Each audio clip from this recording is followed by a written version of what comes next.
maybe he'll mix it in the series because the next game he could do a super early scout, and then it's like, okay, if I go for a 12 pool, I'm literally absolutely gambling here.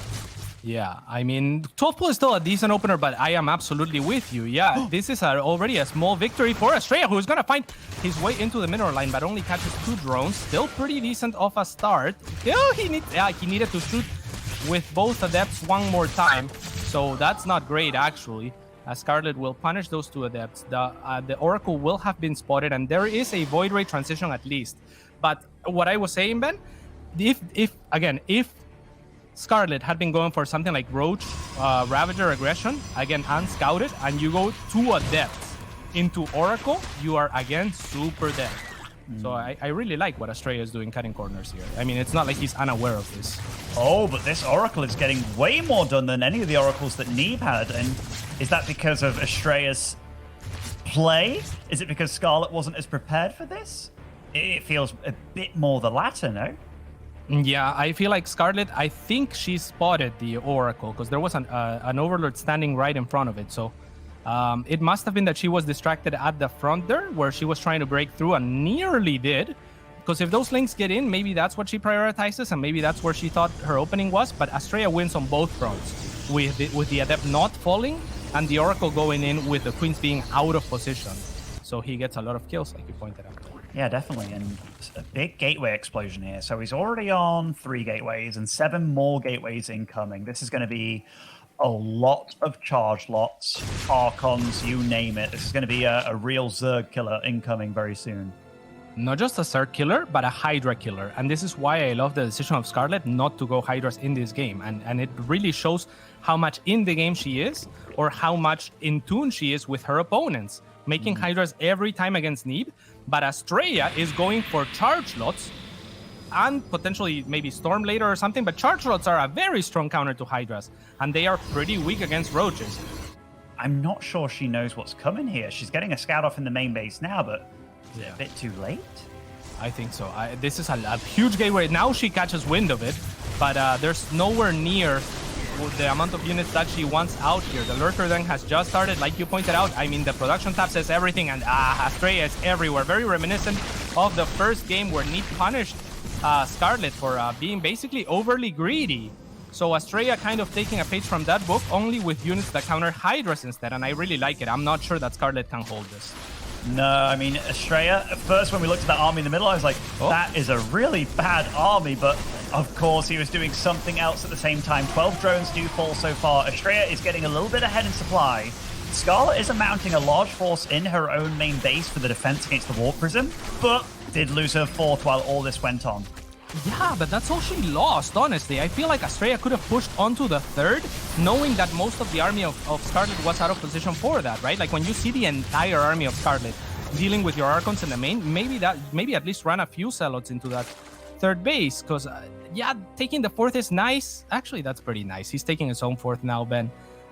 I'm just scared. The Lurkers are scary, and this looked like a stronger move from Astrea, who, by the way, this Oracle, jeez. Yeah, cost efficiency, right? And getting it done again, is it going to get off? Another one. Astrea's ahead in supply.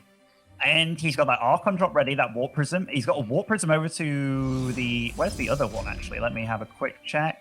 It's over to the top left, so he's getting ready to be super annoying. Yeah, Scarlett's definitely getting to a point in the game that she likes to be, though, where she's got a lot of Lurkers, getting a pretty high Hydra count, as she does.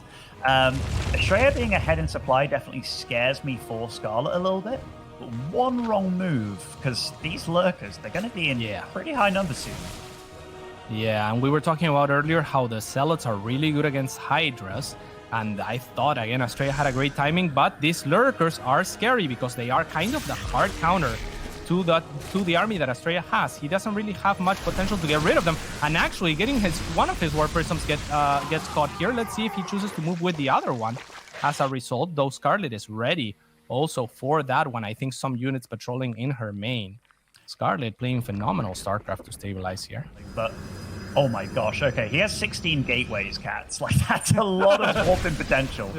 Were you about to say he's still like behind in supply and then he warped in 1 million units? Yes, that is exactly what happened. That's so great. This does feel like an Astrea trademark thing to do, though, just making an excessive amount of gateways. And like, he can be many places at once. And he's also getting a Shadow Stride upgrade for the DTs as well. So that'll make things a lot more problematic for Scarlett. Yeah, and I love now that he's warping the Zealots and he's kind of keeping them to themselves on one side, whereas this army, which, you know, with or without Zealots, it can do the same exact thing against the Lurkers, right? Like, the Zealots cannot engage onto Lurkers, so it's good to have that squad separate, and now the core of the army of Astrea is still very much able to fight Lurkers, though with very few Stormers. He has to be a little bit careful to get caught off guard by, say, a large Hydra or Zerglings, which we haven't seen much of that from Scarlett. There was a Lurker drop that I was watching run across the map, and and it just got caught by a Void Ray. The one Void Ray that's defensive. So he probably forgot about that Void Ray. I didn't know there was a Void Ray out here somewhere. But yeah, that was definitely a good shutdown. And so Astrea's rich, man. He's got 3k minerals, 3k gas. Tech-wise, can't really transition into any air units. 16 DTs. Wow. Yeah, and these have Blink as well, so he's going to be looking to pick up some bases or actually just jump straight into the army. As he has enough, he deems. That is so scary. I just watched Scarlett's reaction there. Her mouth, it was just, she gasped, I think, at how many DTs there was just then. And it was a ton of them. And Scarlett, she doesn't have the money to just make anything she wants anymore. Yeah, this is a strong position. Difficult to dislodge from Astrea as well. But Waste's actually technically the last storm. And now with no AoE left, these Hydras are going to be just enough. Astrea is going to want to run back and save these units. Just warping in so many units. Like, at one moment, they're equal in supply. And Astrea, he's like, heh, you like Larvae Inject? I've basically got Larvae Inject on my gateways right now. I can whip out any army I want in a matter of seconds. Okay, with this Lurkers moving out of position, perhaps the DTs can see an opening to snipe this base, and they will, I think. They're going to do it. Yeah, they deal a lot of damage very quickly. And he didn't spend the blink. Brilliant. Oh my god. He blinked away defensively, but I feel like he could have just sniped the base. I think this was an okay trade, though. 14 drones for DTs and, like, kind of mispositioning your opponent a little bit. Like, look at his bank. You're right.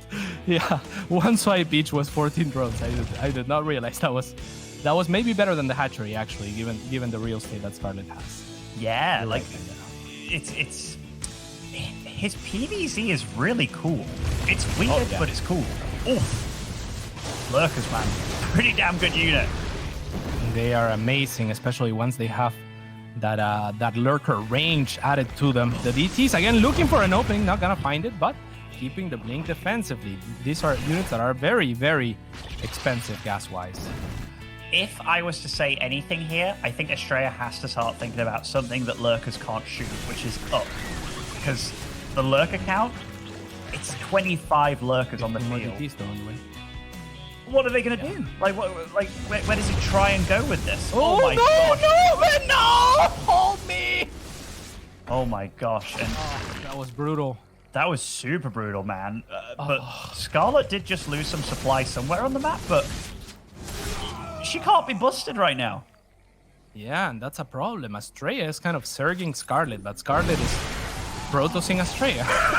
So, yeah, we have the roles a little bit flipped here because Scarlett is playing excellent defensive game into a ground unit comp primarily in these Lurkers, who are actively finding the space to poke back at the army of Astrea. Astrea looking for openings, but not really finding them. And the best thing that these DTs will be able to do in time, if they are unable to find any openings, is turn into Archons, which don't do particularly great against Lurkers either.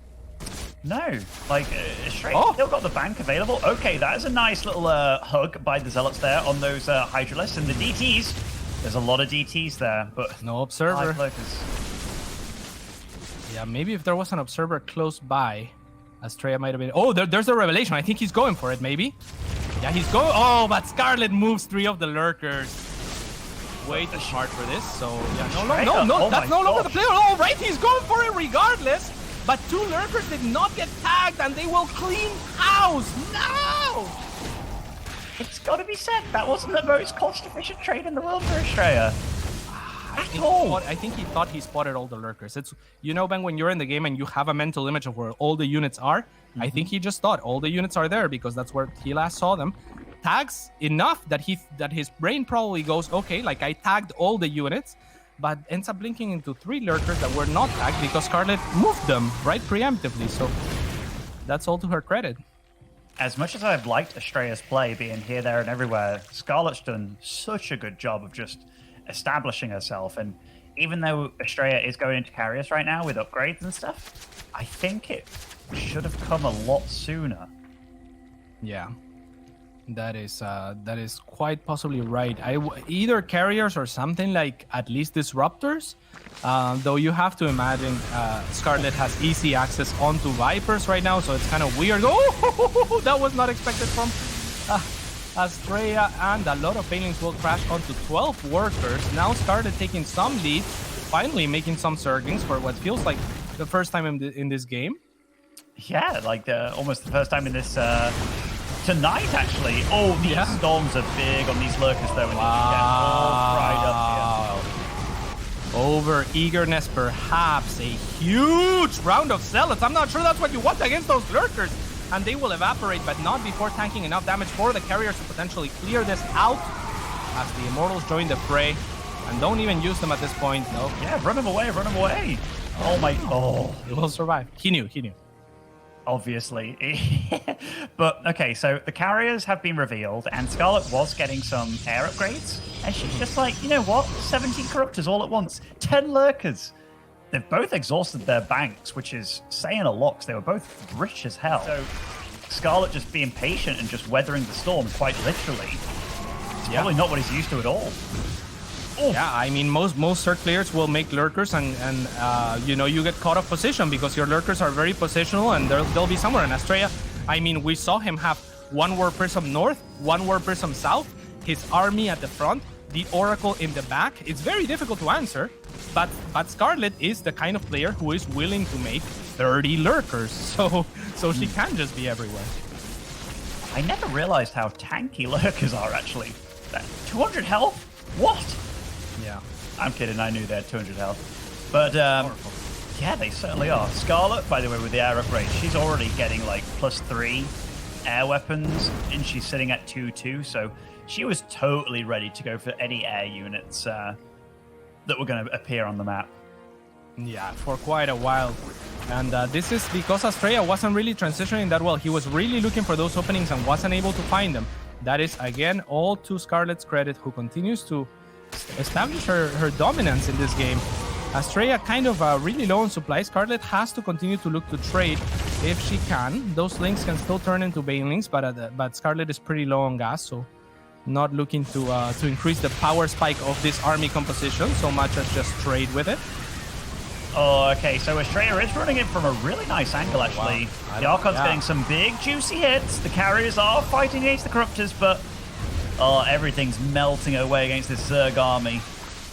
Yeah, I mean, we have a situation where even if it wasn't melting away completely, it's Scarlett in the lead so strongly. But she is getting so many upgrades, it's almost a little bit greedy. I would love to see her start some queens, just because she has 1 billion resources, or 1 billion minerals.